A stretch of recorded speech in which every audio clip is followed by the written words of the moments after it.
May 1985. Copenhagen. KGB.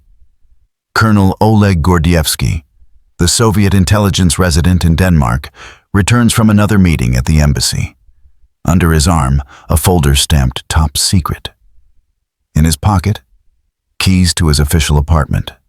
In his mind, an escape plan he has been rehearsing for months. In 1 week, he will be urgently summoned to Moscow. There, in the basement of Lubyanka, they will inject him with sodium thiopental, truth serum. The interrogation will last hours. The KGB is almost certain. Their man in London is a British agent. Almost. But not enough to arrest, not enough to execute. What the investigators of the Second Chief Directorate did not know was that the man sitting before them had spent 11 years methodically dismantling the Soviet intelligence network across Europe. That thanks to him, MI6 knew about every KGB agent in London. That his information had allowed Reagan and Thatcher to understand. Behind the thunder of Soviet propaganda lay a dying system, incapable of feeding its own population. Gordievsky was not merely a traitor to the motherland. He was a symptom of an incurable disease within the totalitarian system. A disease where the country's best minds, including the intelligence elite, became disillusioned with ideology faster than the KGB could identify dissidents. This is a story about how one man, raised by the system and granted access to its darkest secrets, made a choice. And that choice became a death sentence for an empire that lost the Cold War not on battlefields, but in the minds of its own officers. The Cold War was not won through superior firepower alone. It was won in the quiet moments of doubt that crept into the minds of Soviet true believers. Officers like Oleg Gordievsky represented the Kremlin's ultimate nightmare, men trained to be the regime's sharpest swords, who instead became daggers pointed at the system's heart. The defection of Gordievsky and dozens of other high-ranking Soviet officials throughout the 1970s and 1980s revealed a fundamental arithmetic that the Politburo could never solve. For every dissident the KGB crushed, for every border it sealed, for every jamming station it erected against Western radio broadcasts, the ideology itself was hemorrhaging believers from within. The mathematics was brutal and irreversible. A system built on lies and coercion could not compete with one built on freedom and truth, especially when its own guardians no longer believed. Gordievsky's story illuminates the Cold War's central paradox. The Soviet Union invested enormous resources in creating an elite intelligence apparatus. The KGB employed over 480,000 personnel by the 1980s, with the first chief directorate alone running thousands of agents across the West. Yet this same apparatus became a transmission belt for ideological contamination. Officers stationed abroad saw firsthand the chasm between communist propaganda and Western reality. They walked through supermarkets bursting with goods. They read uncensored newspapers. They spoke with ordinary citizens who criticized their governments without fear of midnight arrests. The Kremlin had created a class of sophisticated, multilingual operatives capable of understanding Western society. What it failed to anticipate was that understanding would breed not contempt, but admiration, and eventually, betrayal. Oleg Antonovich Gordievsky was born in 1938 into a family of committed communists. His father, Anton Gordievsky, served in the NKVD, the predecessor to the KGB. The younger Gordievsky grew up in a Moscow kommunalka, a cramped communal apartment where families shared kitchens and bathrooms, where privacy was a bourgeois fantasy. He was raised on stories of the Great Patriotic War, of heroic Soviet resistance against Nazi aggression. The narrative was simple. The USSR represented humanity's future, the West its decadent past. He joined the KGB in 1963, assigned to the first Chief Directorate, Foreign Intelligence. By 1966, he was posted to East Berlin under diplomatic cover. This was his first exposure to the West, even if only through the distorting lens of the communist Eastern sector. East Berlin in the 1960s was already a study in contrasts. The gray, utilitarian Soviet-style apartment blocks stood in stark contrast to the neon-lit consumer paradise visible across the wall in West Berlin. But the true conversion began in 1968. That August, Soviet tanks rolled into Prague to crush Alexander Dubček's reform movement, the Prague Spring. Gordievsky watched as the Soviet Union strangled the very concept of socialism with a human face. The invasion shattered his faith. He later wrote that the brutality of the intervention made him question everything he had been taught about Soviet righteousness and Western imperialism. His posting to Copenhagen in 1973 completed his ideological journey. Denmark represented everything the Soviet Union was not: prosperous, free, orderly. Danish citizens lived in comfortable apartments, owned cars, traveled abroad without exit visas. There were no queues for basic goods, no secret police knocking on doors at dawn. The Danish Communist Party, legal and active, attracted a mere fraction of voters, a living refutation of Marx's prophecy about capitalism's inevitable collapse. In Copenhagen, Gordievsky began meeting with British intelligence. The initial contact came in 1974. MI6 did not need to recruit him with money or blackmail. He approached them. His motivation was not material gain, but ideological clarity. He had come to believe that the Soviet system was not merely flawed, but fundamentally evil, and that the West, despite its imperfections, represented humanity's best hope. The British gave him the code name Nocton. Later, when liaison with the Americans began, the CIA called him Tickle.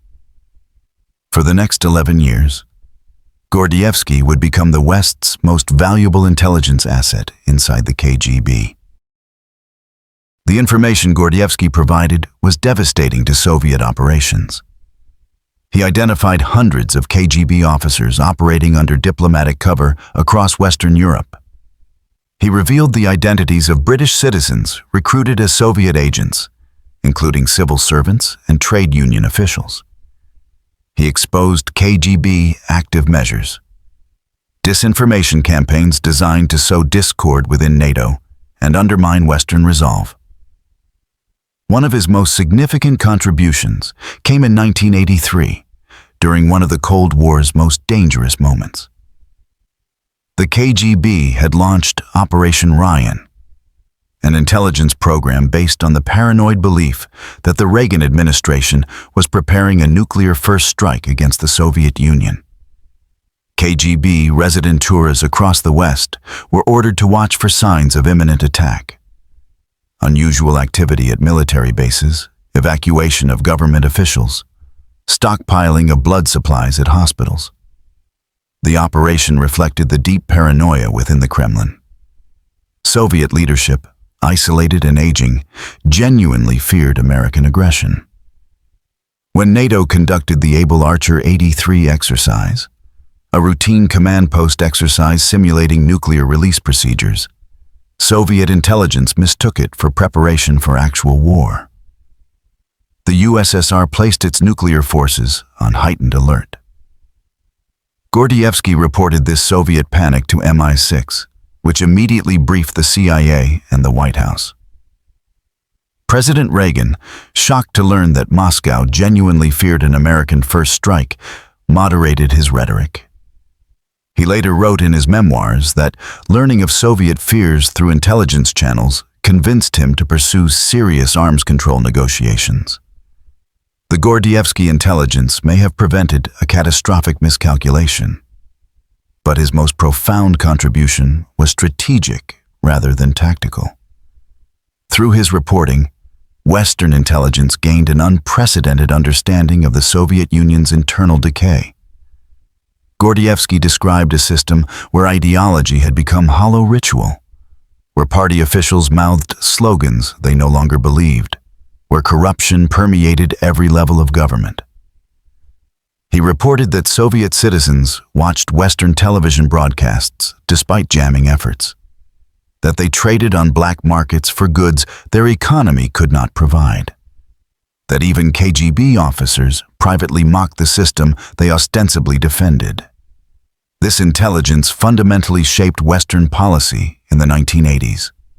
Reagan and Thatcher understood that the Soviet Union was weaker than it appeared, that economic pressure and ideological competition could hasten its collapse without direct military confrontation.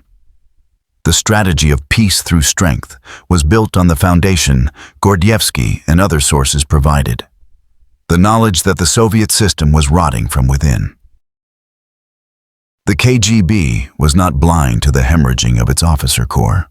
Throughout the 1970s and early 1980s, a series of high-profile defections had humiliated Soviet intelligence.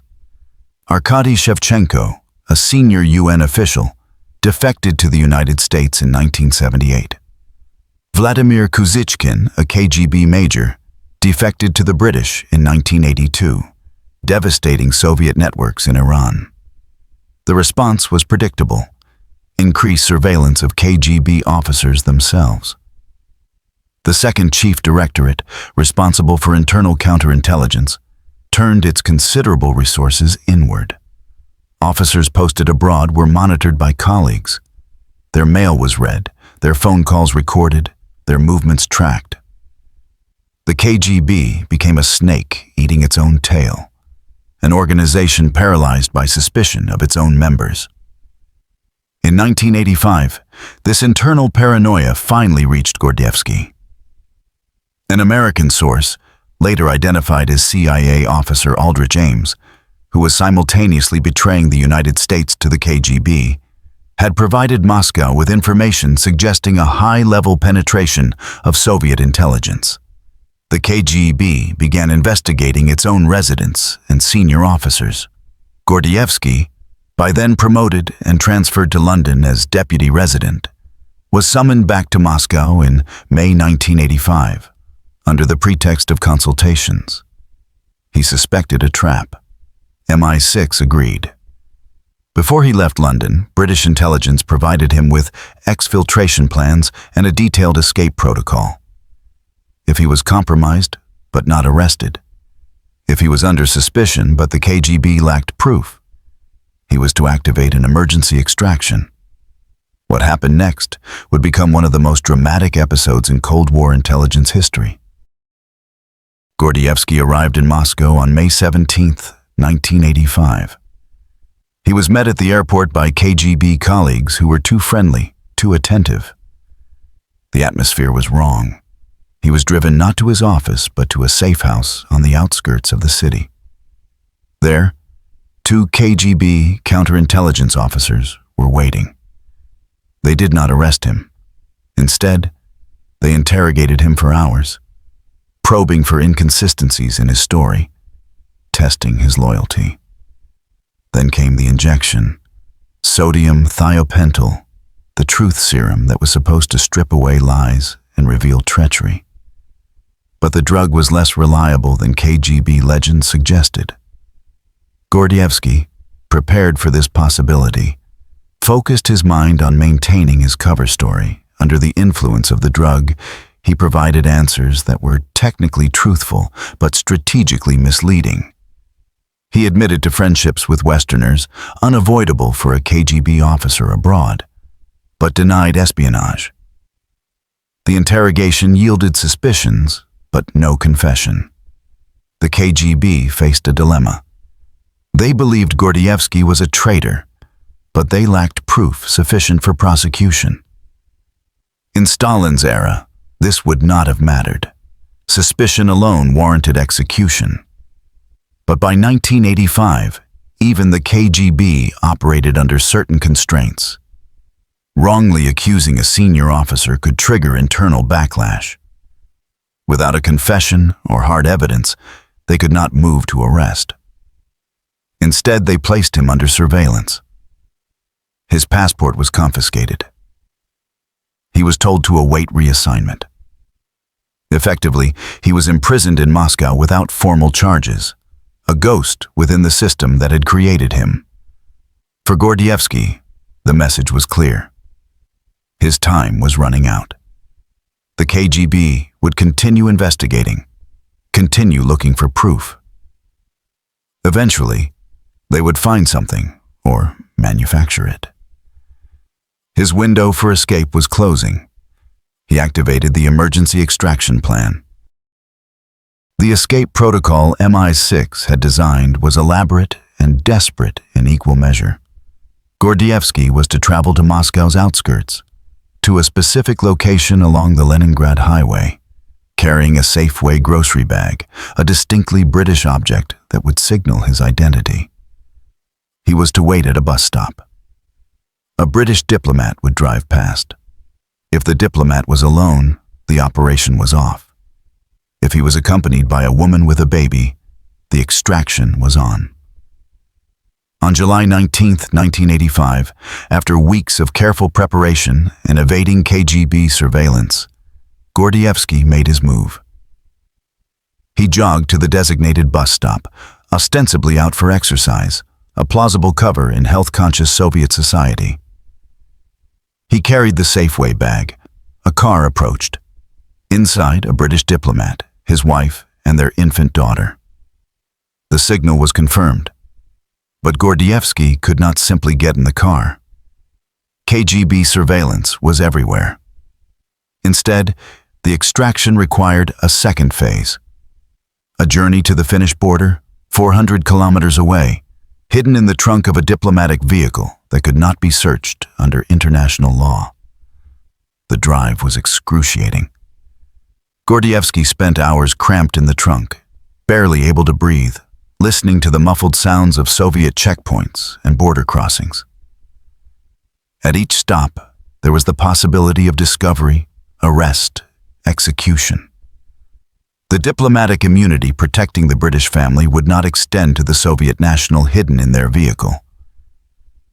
At the Finnish border, KGB guards examined the car with particular attention. They had been alerted to watch for possible defectors. The timing was suspicious. But diplomatic vehicles enjoyed special protections under international treaties. The guards could not open the trunk without triggering a diplomatic incident. After tense minutes of inspection, they waved the car through. Gordievsky was free. The escape was a humiliation for the KGB. One of their senior officers, under active surveillance in Moscow, had been extracted from under their noses by Western intelligence. The operation demonstrated not only British skill, but Soviet incompetence. More profoundly, it revealed the bankruptcy of the system. Even when the KGB knew it had a traitor, even when it devoted enormous resources to surveillance, it could not prevent his escape. Safe in Britain, Gordievsky became more valuable than ever. Not as an active intelligence source, but as a witness. His debriefings provided MI6 and the CIA with unprecedented insight into KGB operations, Soviet decision-making, and the psychology of the Soviet elite. He confirmed what many in the West suspected, but few could prove. The Soviet leadership was deeply insecure, convinced of Western hostility, and increasingly aware of their system's failures. He described Politburo meetings where elderly men clung to ideological formulas that bore no relation to reality. He recounted conversations with fellow KGB officers who privately expressed contempt for Marxist-Leninist doctrine and envy of Western prosperity. In 1990, after the fall of the Berlin Wall, but before the formal dissolution of the Soviet Union, Gordievsky published his memoirs. The book, Next Stop Execution, was a sensation. It provided the first detailed insider account of KGB operations written by a defector of such senior rank. More importantly, his story became a propaganda victory for the West. Here was a man raised by the Soviet system, educated in its finest institutions, entrusted with its most sensitive secrets, and he had rejected it all. His defection was not an act of cowardice or venality. It was a moral repudiation of totalitarianism. Gordievsky gave interviews to Western media, appeared on television programs, lectured at universities. His message was consistent. The Soviet Union had lost the Cold War, not because it was militarily defeated, but because it could not retain the loyalty of its own elite. The best and brightest, those with the education and experience to understand both systems, chose the West. This pattern extended far beyond Gordievsky. Throughout the 1970s and 1980s, hundreds of Soviet citizens defected. Scientists, artists, athletes, diplomats, military officers. Each defection was a small defeat for the regime's legitimacy. Each defector's testimony reinforced the same narrative. Life in the West, despite its problems, was vastly preferable to life under communism. The contrast was not merely material, though the economic gap was undeniable. It was ideological and psychological.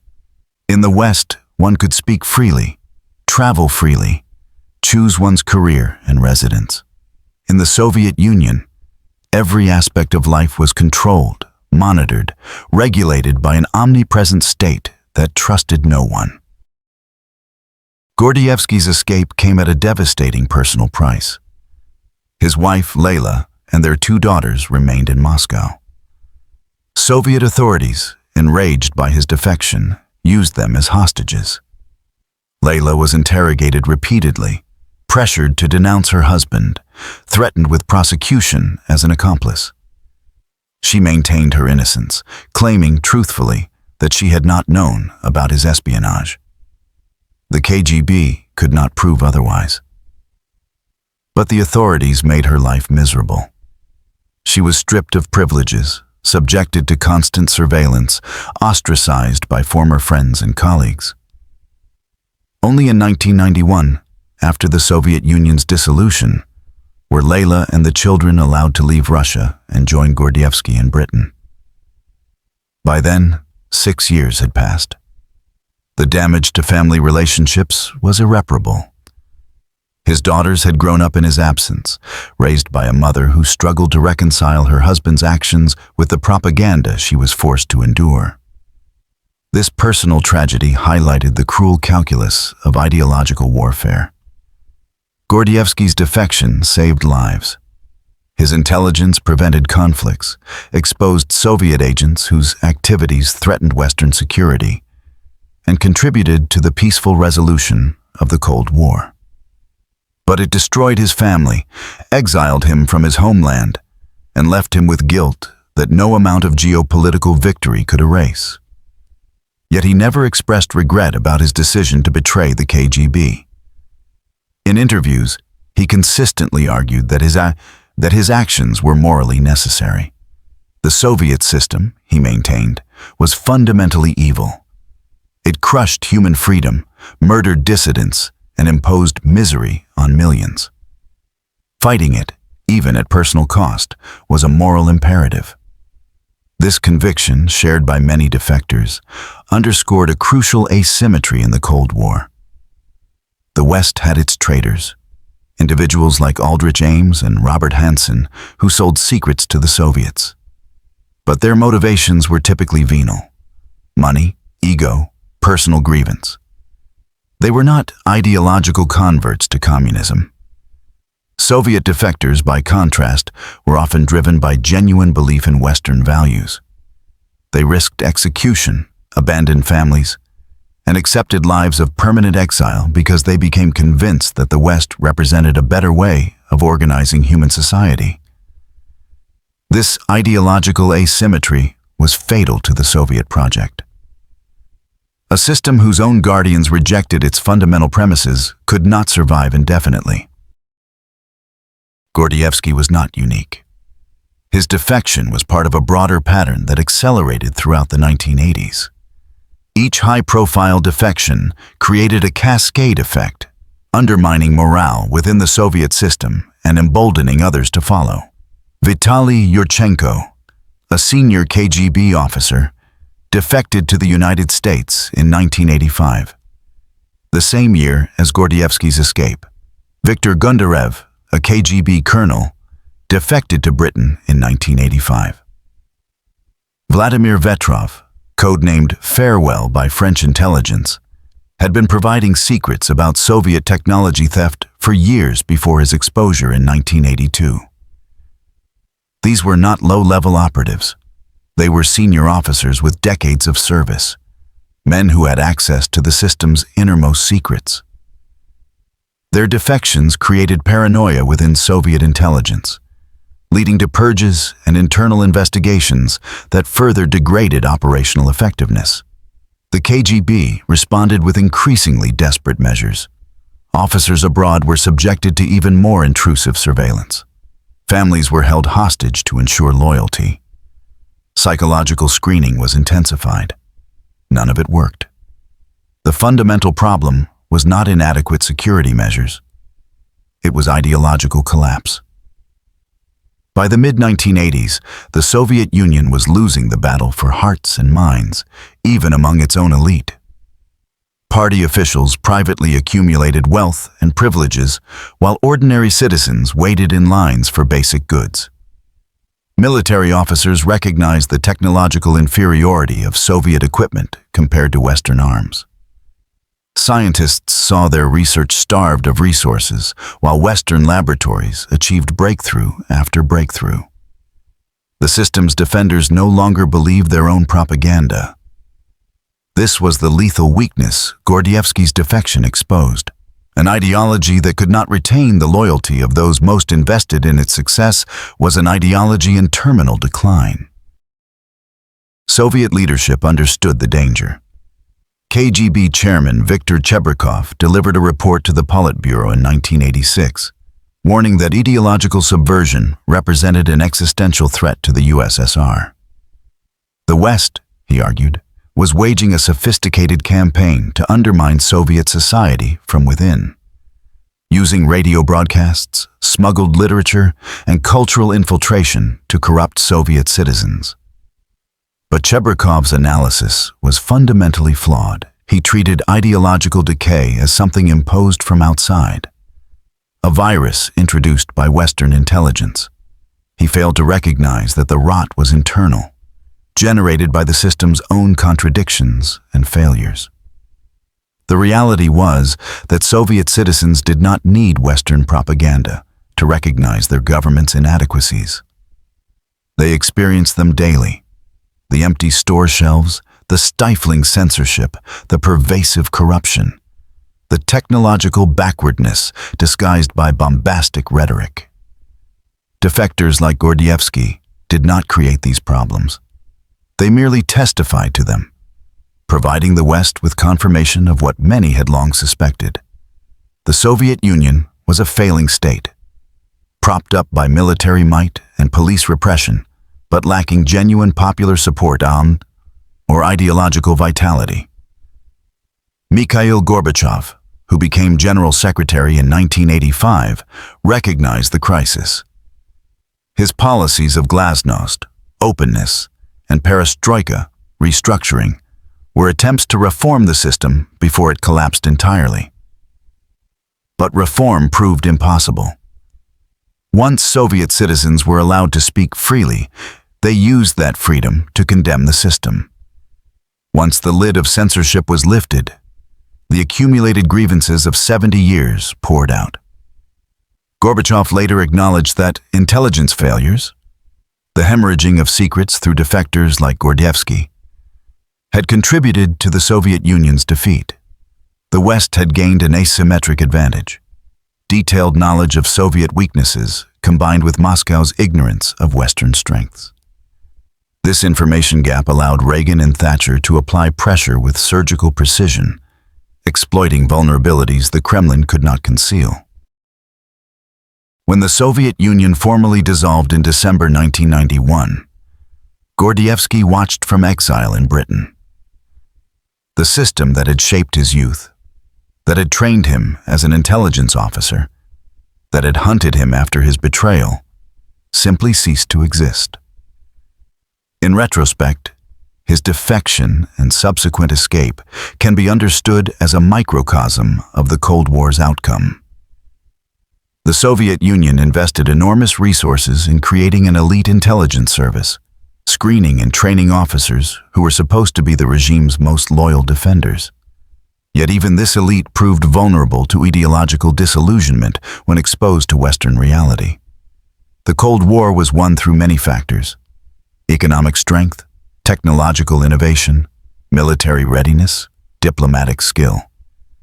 But ultimately, it was won in the realm of ideas. The West did not need to conquer the Soviet Union militarily. It merely needed to demonstrate, consistently and undeniably, that free societies were more prosperous, more dynamic, and more humane than totalitarian ones. Defectors provided the proof. Every scientist who fled to the West, every artist who refused to return from a foreign tour, every intelligence officer who switched sides reinforced the same message. Given a choice, the Soviet elite chose freedom over security, abundance over equality, truth over propaganda. Gordievsky's contribution was significant not merely for the intelligence he provided, though that was substantial. His greater contribution was symbolic. He demonstrated that even the KGB, the most feared institution in the Soviet state, could not command the genuine loyalty of its own officers.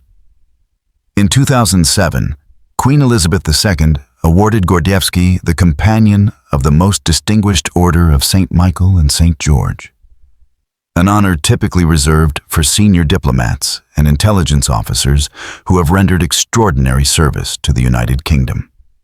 The ceremony, held at Buckingham Palace, was a public recognition of his role in winning the Cold War. Standing in that grand hall, receiving an honor from a constitutional monarch in a democratic nation, Gordievsky embodied the journey he and thousands of others had made. From faith in communist ideology to commitment to Western values. It was a journey the Soviet system, for all its resources and ruthlessness, proved unable to prevent. The story of Oleg Gordievsky illuminates a fundamental principle that determined the Cold War's outcome. Authoritarian systems that rely on ideology rather than consent face an insurmountable problem. They must convince their smartest, most capable citizens, the ones who have the education to understand alternatives, that the official ideology represents truth. The Soviet Union failed this test. Its most sophisticated citizens, the ones sent abroad to defend the system, became its most dangerous enemies. KGB officers like Gordievsky, diplomats like Shevchenko, scientists like the dozens who defected to Western universities, these were not failures of the Soviet educational system. They were its successes. Men and women who had been given the intellectual tools to analyze and compare systems of government. And having made that comparison, they rejected communism. This created a mathematical impossibility for the regime. To maintain an effective intelligence service and diplomatic corps, the Soviet Union needed sophisticated, educated officers capable of operating in Western societies. But exposure to those societies generated the very disillusionment that led to defection. The Kremlin could not simultaneously create competent operatives and ensure their ideological loyalty. Western democracies faced no equivalent dilemma. CIA officers stationed in Moscow did not defect to the KGB after discovering the virtues of Soviet communism. American diplomats in Eastern Europe did not abandon their posts to embrace life in a police state. The traffic was entirely one way. This asymmetry was the Cold War's verdict, delivered not through military confrontation, but through the accumulated choices of individuals who voted with their feet. And each defection, each testimony from someone who had lived under both systems, reinforced the West's central claim.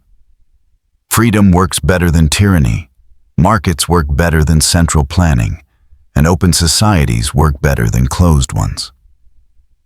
Gordievsky's escape from the KGB's clutches in July 1985. His subsequent testimony and his life in British exile were not merely intelligence coups. They were ideological defeats inflicted on a system that claimed to represent the future of humanity, but could not retain the loyalty of its own elite.